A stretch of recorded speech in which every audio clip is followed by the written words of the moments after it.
जी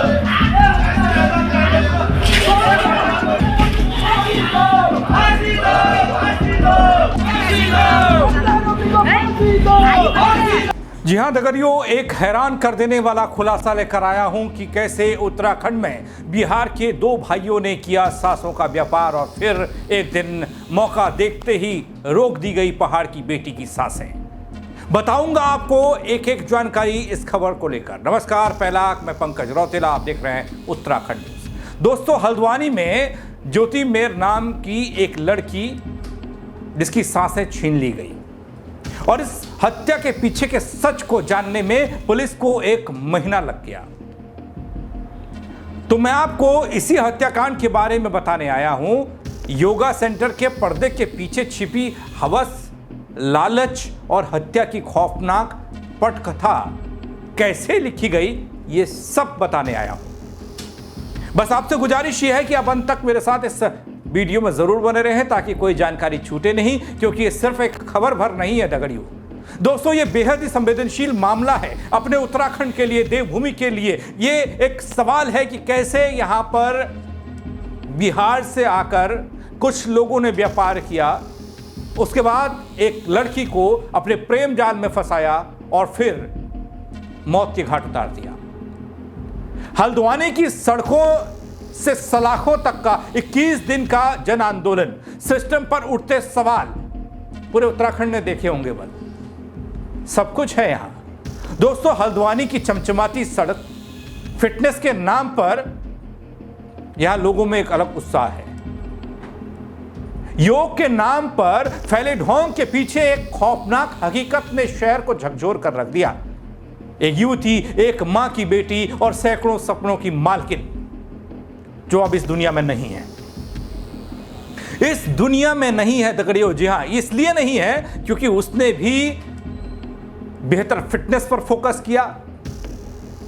कुछ लोग बाहर से आए, व्यापार शुरू किया, उनके साथ जुड़ गई और उसके बाद उसकी हत्या हो गई। उसकी हत्या सिर्फ एक पर्सनल डिस्ट्रीब्यूट नहीं थी, यह सत्ता, सेक्स और सिस्टम के गठजोड़ की ओर भी इशारा करती दिखाई दी। आगे मैं आपको बताऊंगा जो बिहार से आए थे सपने बेचने के लिए, उन्होंने कैसे मौत का सेंटर बना डाला हल्द्वानी में। आगे बताऊंगा आपको दगड़ियों पूरी कहानी। बिहार के 2 भाई, एक का नाम अजय, एक का नाम अभय यदुवंशी, हल्द्वानी आए तो सपना लेकर थे। एक साम्राज्य बसाने का सपना था उनका। शहर की नब्ज को टटोलना शुरू किया, देखा कि लोग स्वास्थ्य को लेकर यहां सजग हैं और यहीं से योगा और फिटनेस सेंटर की शुरुआत होती है। मुखानी चौराहे के पास भागीरथी कॉम्प्लेक्स के टॉप फ्लोर पर खुले योगा सेंटर ने तेजी से अपनी पकड़ बनानी शुरू की दगड़ियों। स्कूल, कॉलेज, पुलिस, डॉक्टर, हर तरीके के, हर तबके के लोग यहां आने लगे। पर पर्दे के पीछे शुरू हो चुकी थी एक दूसरी कहानी, लालच, वासना और आपसी जलन की। बिहार से आकर 2 भाइयों ने हल्द्वानी में पैर जमाने की ठानी और हल्द्वानी वालों ने इसे समझा नहीं कि इसके पीछे क्या है। उन्होंने हल्द्वानी और पहाड़ के लोगों की कमजोर नब्ज को टटोला, उस नब्ज को पकड़ा और उसी पर शुरू कर दिया व्यापार।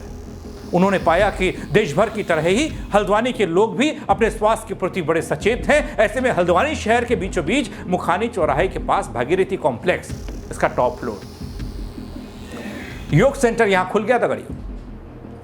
दोनों भाई अजय और अभय का धंधा पानी चल निकला था। इसी बीच बड़े भाई अजय यदुवंशी ने अपने सेंटर में रिसेप्शन में काम करने वाली और कभी कभी योग सिखाने वाली, जिसका नाम ज्योति मेर है, जो हमारे बीच अब नहीं है, उससे नजदीकियां बढ़ाई। इस बीच दोनों के बीच में रिश्ते की मर्यादा खत्म हो गई। बात इतनी बढ़ गई कि योग सेंटर वाले चलाने वाले बड़े भाई अजय यदुवंशी को अपना छोटा भाई अभय यदुवंशी ही अखरने लगा दगड़ियों। अजय ने अभय से किनारा तो किया ही था, साथ ही खर्चा पानी देना, हुक्का पानी सब बंद कर दिया था। अब आप खुद सोचिए, क्योंकि नजदीकियां उसने कहीं और बढ़ा दी। उसके दिमाग में कुछ और फितूर चल रहा था। अपने बड़े भाई की महिला की नजदीकियां, बड़े भाई की नजदीकियां देखकर छोटा भाई जलने लगा था। खर्चा पानी बंद होता देख छोटे भाई अभय यदुवंशी के भीतर का शैतान जाग रहा था। किसी को मालूम नहीं था कानू कान। 31 जुलाई की वो तारीख, सुबह सुबह का वक्त था दगड़ियों। मास्क पहनकर मुखानी में किराए के कमरे में रहने वाली इस महिला के पास वो पहुंचता है और कुछ देर में महिला की हत्या कर फरार हो जाता है। डाटा सर्विलांस से जो सस्पेक्ट आया था उसकी तलाशी कर रही थी। बीच में कुछ ऐसे तथ्य आए कि जो अभियुक्त है शायद नेपाल की तरफ चला गया था और पुलिस इसका कंटिन्यूस पीछा करती रही। कुछ मुखबिर जो है वो हमने एक्टिवेट कर रखे थे और कल जो है हमारी टीम ने इसको नगला क्षेत्र से गिरफ्तार किया है। प्राइमरी जो पूछताछ है उसके हिसाब से अजय और अभय 2 भाई हैं और जो अजय है उसका योगा सेंटर जो है उसमें एक लड़की ज्योति मेहर काम करती थी। उन दोनों के बीच में अवैध संबंध हो गए और अवैध संबंध होने की वजह से जो अजय है उसने अपने भाई अभय को धीरे धीरे खर्चा देना बंद कर दिया और उसको अपने घर में बुलाने से भी मना कर दिया और उसको जो है घर से निकाल दिया। इसी चीज़ से अजय नाराज़ हुआ और उसने जो है ज्योति मेहर की हत्या कर दी। दोस्तों, हत्यारोपी 24 साल का अभय कुमार उर्फ राजा, जिसके पिता का नाम अरुण कुमार यादव, मूल रूप से गोल चौक, पूरा एड्रेस क्या बताऊं, बिहार का रहने वाला। जो पुलिस कहती है उसमें जो एड्रेस है बहुत लंबा चौड़ा, लेकिन कहानी सिर्फ इतनी सी है कि बिहार से कोई आता है और वो अपना व्यापार चलाता है, उस पर लोग भरोसा करते हैं और उसके बाद वो किसी की हत्या कर फरार हो जाता है। ये बीती 3 अगस्त को महिला की मां हल्दूचौड़ मुखानी थाने में पहुंचती हैं, तहरीर देती हैं। तहरीर में महिला की मां वो सब कुछ बताती हैं जहां महिला काम करती थी, क्या काम करती थी। Ajay yoga and fitness centre में महिला योगा ट्रेनर की जॉब करती थी और रिसेप्शन पर भी थी। मां ने बेटी की हत्या का शक सेंटर के मालिक अजय यदुवंशी और उसके छोटे भाई अभय यदुवंशी राजा पर जताया था दगड़ियों, जो पुलिस कह रही है। सुन लीजिए। ये मेरे संज्ञान में तो नहीं है, ऐसी कोई बात कही गई है, लेकिन अगर ऐसा कहा गया तो पोस्टमार्टम रिपोर्ट पर सारी चीज़ें डिपेंडेंट होंगी। अगर कोई भी चीज़ तस्दीक होनी है इस तरीके के केस में तो हैंगिंग या स्ट्रैंगुलेशन, ये मेडिकल एक्सपर्ट ही बता सकते हैं उस चीज़ को। पोस्टमार्टम रिपोर्ट आते ही उसके जो भी कार्रवाई होनी है वो सारी कार्रवाई होगी। इसमें कोई विवाद की स्थिति नहीं है। मैं आम जनमानस से भी ये अपील करना चाहूँगा कि थोड़ा सा संयम बना के रखें। इससे पहले भी हमने हर केस को प्रॉपरली वर्कआउट किया, आगे भी जितने भी केसेस होंगे वैसे ही होंगे। ये 1 तारीख का मामला था, इसमें मुखानी क्षेत्र का मामला था। जो सूचना आई थी कि संभवतः किसी महिला ने सुसाइड कमिट किया है, तो लेकिन हम किसी भी चीज़ को प्रथम दृष्टा देख के ही नहीं मानते कि सर उसे पोस्टमार्टम कराया जाता, तो पोस्टमार्टम के लिए भेजा गया था। उसकी रिपोर्ट अवेटेड है, आई थिंक आ गई होगी शायद रिपोर्ट। जैसी रिपोर्ट आई है उसी के हिसाब से कार्रवाई होगी। दोस्तों, जब पुलिस ने इस पूरे मामले की जांच पड़ताल की, सीसीटीवी फुटेज में पाया कि एक संदिग्ध व्यक्ति घटनास्थल पर यानी महिला के कमरे से बाहर निकलता हुआ दिखाई दिया, जिसकी शिनाख्त अभय कुमार उर्फ राजा के रूप में हुई। 19 अगस्त आरोपी को नगला तिराहे के पास से गिरफ्तार कर लिया गया। दोस्तों, जब हत्यारोपी की गिरफ्तारी हुई और उसने जो सच्चाई उगली ना, उसने सबको हैरान किया है, क्योंकि इस हत्याकांड की पूरी कहानी होश फाख्ता करने वाली है।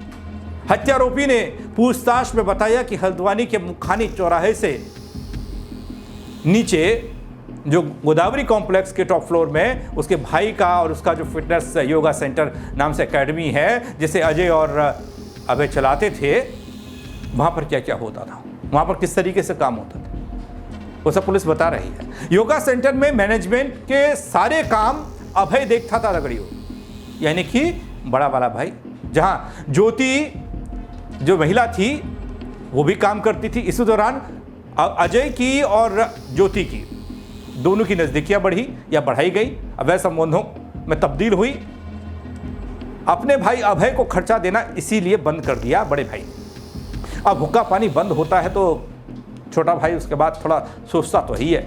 यहाँ पर भी ऐसा ही कुछ छोटे भाई ने सोचा, पर छोटे भाई के दिमाग में शैतानी चाल चली और इस तरह का षड्यंत्र रचा कि जो महिला थी ज्योति मेहर, उसके कमरे में रखे दुपट्टे से उसका गला दबाकर उसकी हत्या कर दी।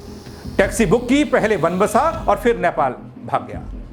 लेकिन पिछले कई दिनों से हल्द्वानी में चल रहे आंदोलन के चलते आरोपियों की मुश्किलें बढ़ गई थी दगड़ियों, क्योंकि इस हत्याकांड को लेकर लोगों का दबाव, जो सामाजिक संस्थाएं थी उनका दबाव, पुराने सैनिक का संस्थाएं जो थी उनका दबाव पुलिस पर बढ़ता जा रहा था।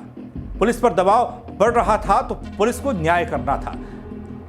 न्याय में देरी हुई तो पीड़ित परिवार और पहाड़ी आर्मी से जुड़े लोगों ने कोतवाल राजेश यादव और एसएसपी प्रहलाद नारायण मीणा के इस्तीफे तक की मांग की थी। पुलिस की कार्यशैली से नाराज एक युवक ने बुद्ध पार्क में अपना मुंडन तक कराया था। आखिरकार मशक्कत पुलिस ने की। जब दबाव पड़ा तो 21 दिन बाद आरोपी अभय यदुवंशी सलाखों के पीछे पहुंचा दिया गया। दोनों भाइयों की करतूत भी बेपर्दा हो गई। इधर आरोपी की गिरफ्तारी के बाद पहले दिन से आवाज उठा रहे लोगों का कहना था कि योगा ट्रेनर ज्योति मेहर मामले में पुलिस ने मुख्य आरोपी अभय रघुवंशी को गिरफ्तार किया है, मगर इसमें शामिल उसके भाई अजय रघुवंशी और अन्य कोई पर कोई कार्रवाई नहीं हुई है। अन्य कोई का मतलब जान रहे हैं आप, क्योंकि लोगों ने शक जाहिर किया था कि यहां सिर्फ योगा नहीं होता था। योगा सेंटर के नाम से पर्दे के पीछे और कुछ चल रहा था। अब लोग ये जानना चाहते हैं और ये कह रहे हैं कि पुलिस उस पर भी कार्रवाई करे। पुलिस इस केस को गहराई से जांच इसकी करे, ज्योति के मोबाइल की पड़ताल हो और पुलिस के कब्जे में जो मोबाइल है उससे कई राज और खुल सकते हैं। तो कई रसूखदार इसमें पकड़े जा सकते हैं। रसूखदार का मतलब यह है कि बड़े बड़े लोग, क्योंकि इस सेंटर में आना जाना डॉक्टर्स का भी था, प्रशासनिक तौर पर अधिकारियों का भी था, कुछ नेताओं का भी था। अब सवाल यह है कि यह मामला बस इतना भर ही है या फिर इसके पीछे के राज कुछ और भी हैं जिनका खुलासा होना भी बाकी है दगड़ियों। साथ ही दोस्तों, लोगों का यह भी कहना था कि आरोपी को पकड़ने के लिए आंदोलन का दबाव काम आया, जिससे पुलिस हत्यारे को पकड़ने में कामयाब नहीं हुई, मजबूर हुई है। पुलिस ने इस हत्या को पहले ही दिन आत्महत्या करार दिया था दगड़ियों। ये भी बड़ी ताज्जुब की बात है। उसके बाद लोगों का दबाव पड़ा तो हत्याकांड का खुलासा हुआ। इतना ही नहीं, आवाज उठाने वाले और एसएसपी की कार्यशैली पर सवाल उठाने वाले हल्द्वानी कोतवाल राजेश यादव, जिन पर लगातार आरोप लगते रहे, लोग लगाते रहे, जो आरोप लगा रहे थे, जो आवाज उठा रहे थे, जो सवाल कर रहे थे। राजेश यादव साहब का एक वाकया ऐसा भी है कि उन लोगों को कॉलर पकड़कर घसीटते हुए दिखाई दिए, हवालात में बंद करने की धमकी देते दिखाई दिए। आखिरकार बेबस मां और जन आंदोलन की जीत हुई है दगड़ियों।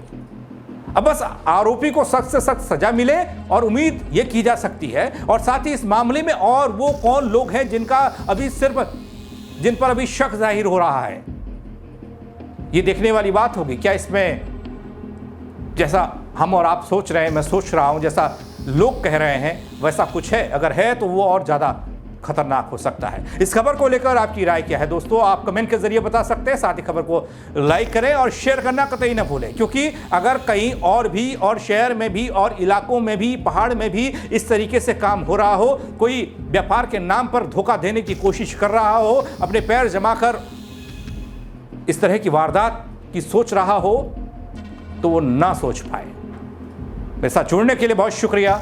जय उत्तराखंड।